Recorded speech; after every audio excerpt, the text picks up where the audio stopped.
Join me for part 2 for more on Sifu Rudy Lams' Jeet Kune Do and Bruce Lee journey, his meeting with Bruce Lee's mother and wife, Linda Lee, his being featured in numerous martial arts magazines around the world, and why he has decided to sell his entire Bruce Lee collection, and much, much more.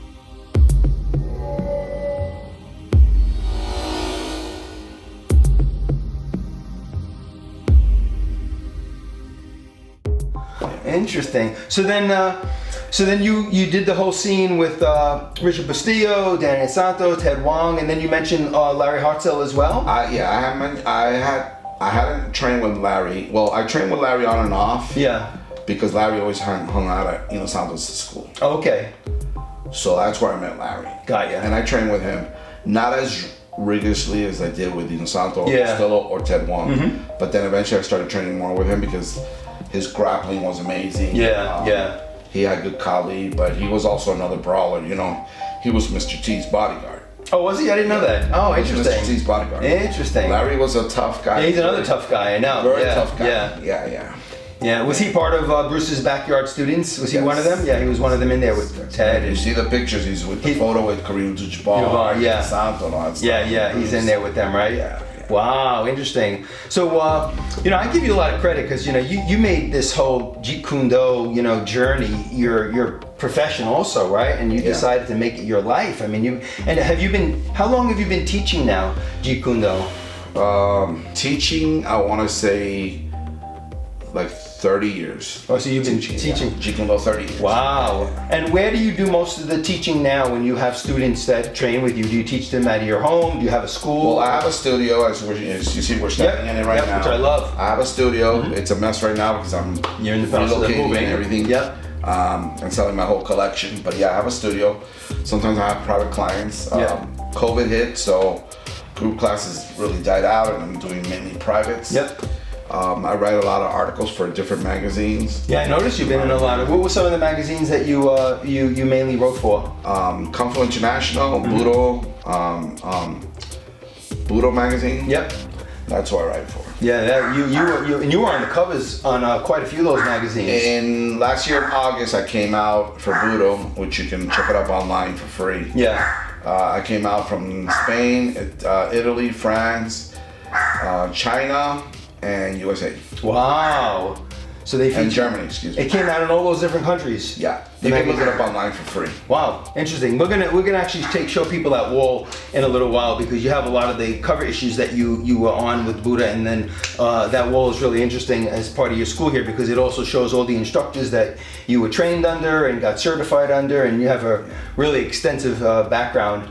And in Jeet that Kune Do. magazine also, if you go online, you can check it out. It's a 23-page article on me, but there's also a letter directly from Linda Lee that she gave me, talking about my credentials and collection, which I have it there if you want to see it. I brought it. Yep.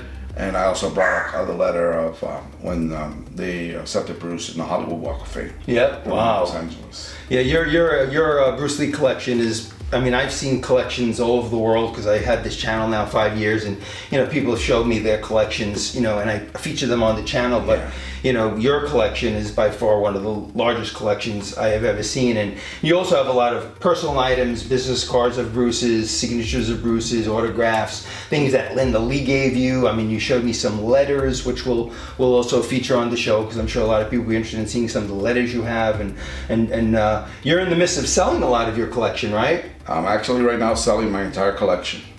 Now, why did that come about? I mean, I talk about this with other collectors, and collectors always talk about, we're getting older now, we're hitting our 60s, and a lot of collectors are saying, hey, what are we going to do with our collections eventually? I mean, we have all these thousands and thousands and thousands of items, and so what triggered you to want to start selling it off now? I mean, well, I started having health issues. Okay.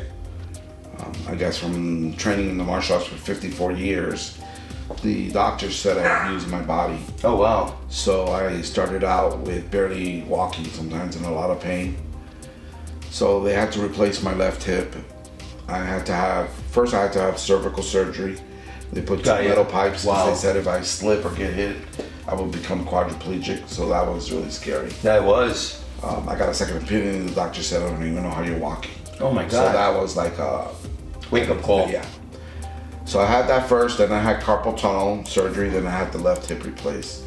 I may need in the future the right hip, but that all started a trickle effect where I started falling behind on my mortgage and things like that. And so you decided to start selling off some of your collectibles. So I decided to sell. It was hard at first to sell. Yeah. Very hard, because I've never, in my whole life, I've never sold anything. Yeah, and you started collecting when, since how old? Maybe 40 years now, 50 years now? When I was 7 years old. 7 years old. When I got that first poster. Yeah. You've been collecting since then. You saw the Mac Edition Spanish magazine. Yeah.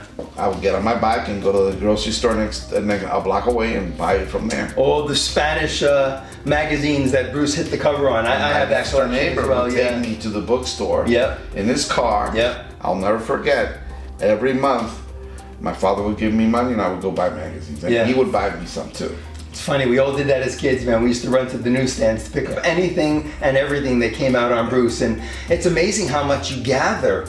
You don't realize it until you look around and you go, oh my God, I have I think closets and I think I went overboard. I really did. And at first, I wasn't collecting magazines with his face on it. I wanted action magazines. Yeah. That showed him in action. Yeah. But then I started collecting ones with his face. Yeah.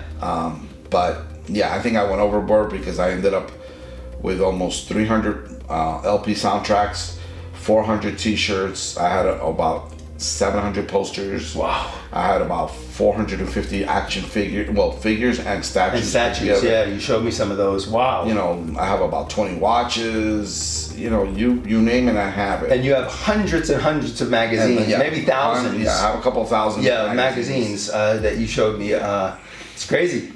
Man, I went over. If people want to buy some of your collectibles, I mean, where can they see it? Do you have them posted? Like, where do you have this posted? I where posted people on want to buy Facebook. stuff? On Facebook? And how do they look you up on the what?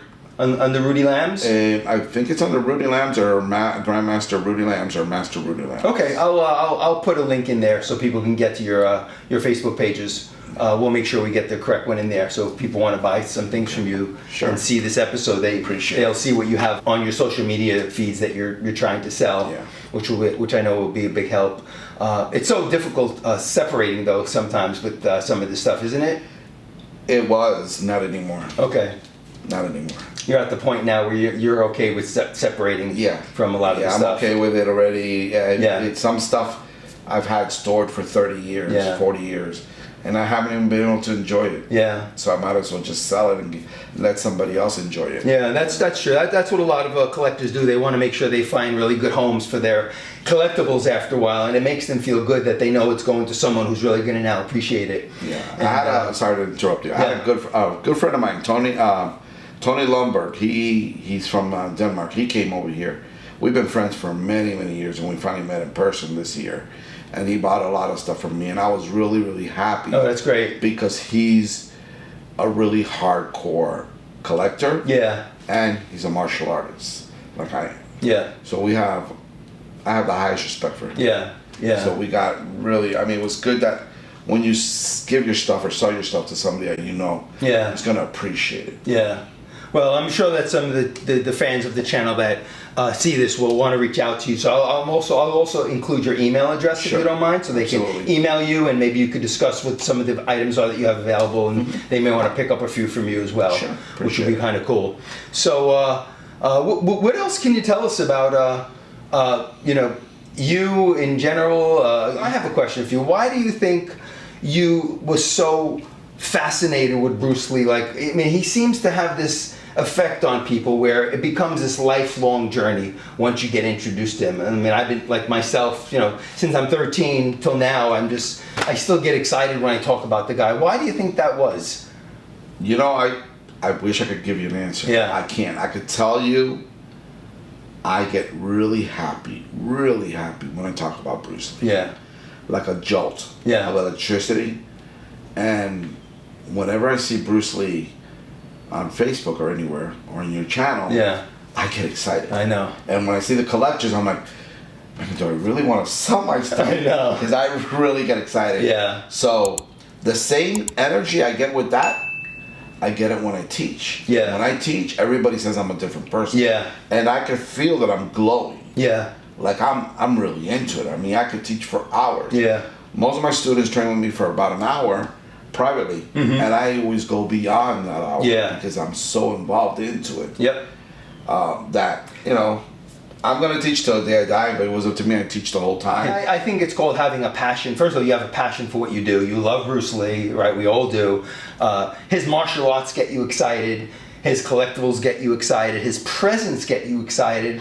The things he says and writes about, you can get excited about. I mean, really, you can incorporate almost all his philosophy into your own life. Yeah. And it makes you excited because you're improving as a human being almost every day as you're learning more about Bruce. You feel like you're improving as a person. Absolutely. And related to that, some of the people that you get to meet, you can feel that energy when they talk about Bruce. Yeah. Bruce's mom, I knew her. Lovely lady. Grace lady. She would get really happy when she talked about Bruce. Yeah. Shannon, of course. Brandon. The one I give a lot of credit to is Linda. Yeah. A lot of people don't. Very strong woman. Linda is more than strong for me. Linda, to me, was the core. Mm-hmm. Without Linda, there probably would not be, and I don't think people want to hear this, but without Linda, I don't think there would be a Bruce Lee. Even though Linda tells me, there would. Of course, she doesn't want the credit. But Linda was there when Bruce was filming Enter the Dragon, that a lot of times there was issues. Mm-hmm. She's the one that got him to get through it. Yeah. Linda's a very strong woman in every sense of the word. You know, to lose somebody, lose your kid, and still be reminded every time at an event. You know, it's hard on a person. Yeah. So, you know, I respect her privacy now. We talk, we're friends. Yeah. But I respect her giving the torch to Shannon. She's a lovely lady. I mean, I'm truly blessed knowing her. Yeah. On a personal level, as a lovely lady. I try not to bother her too much or with too many autographs. Yeah. You have quite a few from her. That you've gathered over the years. But there's a lot of people that have a lot more that. Oh, I know. I don't do that with her. Yeah. It's just throughout the years. Yeah. But you know, when I'm going through my struggles now, she reminds me what Bruce went through. Yeah. And she'll tell me other stories of what he went through. Yeah. And that's something I hold deeply in my heart because she didn't have to share those things with me. Yep. Yeah. So she's a great lady. Give her a lot of credit. The few times I met her too at the banquets that she used to run, you could see that in her right away. What a strong woman she is, and she's gracious. She's kind. She gives you her time. She's always willing to take a picture with you, an autograph. I mean, she's just one of those ladies that you feel good around when you're with her. Yeah. I remember I went up to her at one of the banquets and I said, "Hey, my name is Charles. I'm a big fan of your husband and your son." And I said I was so inspired that I even named my son after your son, Brandon. My first son, I named Brandon as well. And she was, "Oh, that was so nice of you. Thank you. I appreciate hearing this story." And she just listened to what I had to say and she gave me her time. And I remember to this day because she was really, gave me her, and a lot of people don't do that. You meet them and they barely want to take a picture or sign an autograph and then they screw you off. But she stood there and listened to, we went back and forth, and she's a wonderful lady. Well, that's how I came, the stuff that I posted recently on Facebook for the Dragon premiere. Yeah. I got it because she invited me. Yeah. And then I got the invitation. The t-shirts that I have were t-shirts that were not sold. Yeah. It was my first time at Grumman's Chinese Theater at a red carpet. I didn't even know I was in a red carpet. That's how ridiculous I felt because I'm walking and I'm like, I'm not paying attention and I see people taking pictures and then obviously they realize I'm nobody famous. Yeah. They stop taking pictures. But next thing I know, I'm around a lot of celebrities walking in. I was also the first one, believe it or not, to see Bruce Lee star because they had in the Hollywood Walk of Fame. They had a piece of plywood covering it. Oh, before they unveiled it. Oh, wow! And I asked, and they were gonna shine it. Yeah. So I stayed up, I think, till 1:00 in the morning, and we took pictures of it while they were doing the shining and cleaning it up. Oh, wow. And then the next day was the event and the premiere and everything Yeah, else. when they unveiled it, and Jean-Claude Van Damme, I believe, was there. Linda Lee was there. So you see videos, clips of that there was online. a lot of people. Bob Wall, Jim Kelly was there. When they unveiled the star. Rob Cohen. Ron Cohen, yeah. Jason Scott Lee was there. Yeah. Lauren Holly was there. Wow, and you were there for that event? Yeah, I was there for the whole thing. I got the invitation through her. Nice. 20 years after his death, Dragon, the Bruce Lee story, has come to Hollywood. And Hollywood has come out to watch. The film is such a wonderful tribute to our family life that I feel that it's a tribute to Bruce as a father and Brandon as a son. Same day of the Hollywood premiere, the Lee family had gathered to help unveil Bruce's star on the Walk of Fame. We proudly welcome to the Hollywood Walk of Fame, Bruce Lee. Jean-Claude Van Damme, ladies and gentlemen.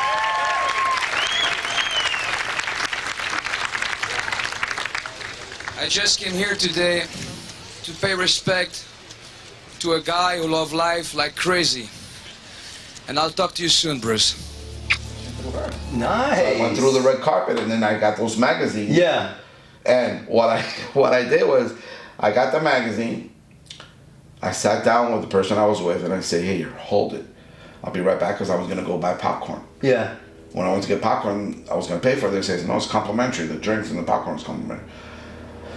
I walk out a moment and I go, and when I'm coming back in, they give me another magazine and a t-shirt. Yeah. So I went in and out through different doors. You got multiple magazines and t-shirts. And I collected all my stuff. Typical collector, man. We all do that. I know. I felt ridiculous when I got out of the theater because I was holding all the magazines and t-shirts that you got. So that was a good story. Wow, that is a fun story. Wow. What's this one autograph over here? Why don't you pull that magazine? I just wanted to talk about that briefly. This is really a very unbelievable piece. This is June 24, Saturday, 1967. Man. That Bruce signed. So this is an autograph that Bruce signed at the Henry Cho, right? Yeah. Karate tournament. And I think a lot of people have seen this cover before. So that's the 1967 All-American Open Karate Championship. And it has Joe Louis's signature. Yeah, and they featured Bruce Lee here as Kato and signed it. And you also have Joe Louis's signature on here, right? Because he was at the event. Look at that, Joe Louis is in there as well. And I'm going to take pictures of this so that people can see this. This is really a piece of history here, man. And it says it right there. Yep. Kato demonstration demonstrates Gung Fu. Man, look at this. And this was the program they gave out at the time. And you got this one signed. This is, how'd you obtain this? I'm not sure if that's the one that Linda gave me or I got it through an auction. An auction house? An auction house, Okay. right. I don't Wow. remember. This is really beautiful, man. You should be really proud. And I heard you may be wanting to sell this. I'm gonna be selling most of my stuff at an auction place, the rarer stuff. Yeah. I don't know if you saw the Enter Dragon promo album Oh. that he signed. Oh yeah, you showed me that a while ago. Jim Yeah, Kelly, yeah. Lalo Schifrin, and John Saxon. Linda asked me to borrow it at one of the Nucleus events when they had Bruce's punching bag Yeah. and his exercise equipment. I brought it in for a display, which was a horrible trip for me because I wouldn't take my eyes off it. But because you had so many signatures on that album. Linda kept laughing at me opening. because she's like, there's a lot more stuff here that you could take. Yeah. But it's a lot bigger stuff. Mine Yeah. was just a frame. Framed album. Then I yeah. gotta take the 300-pound punching bag or the. Well, when you put this up for auction, I mean, maybe what I can do is, put that in the link also. So if people do want to bid on it, they have a chance to buy this this signature as well. Because I think this will go, man. Everyone wants a personal autograph of Bruce's, so this is a really prized possession, man. Congratulations on having that. It's amazing. So we're gonna break here a minute, and I'm gonna kind of just do a little room tour with you. Maybe we can kind of show some of your wall of fame and all the magazines you were on, and you have, because like I said, you have some extensive background, all the instructors you train with, and then maybe we'll show some of your statues and magazines that are still out, just so that people get a chance to see what, all the collection and collectibles that you're now parting with and trying to sell. Sound good? Sounds great. All right, man. We're gonna see you guys in a few minutes.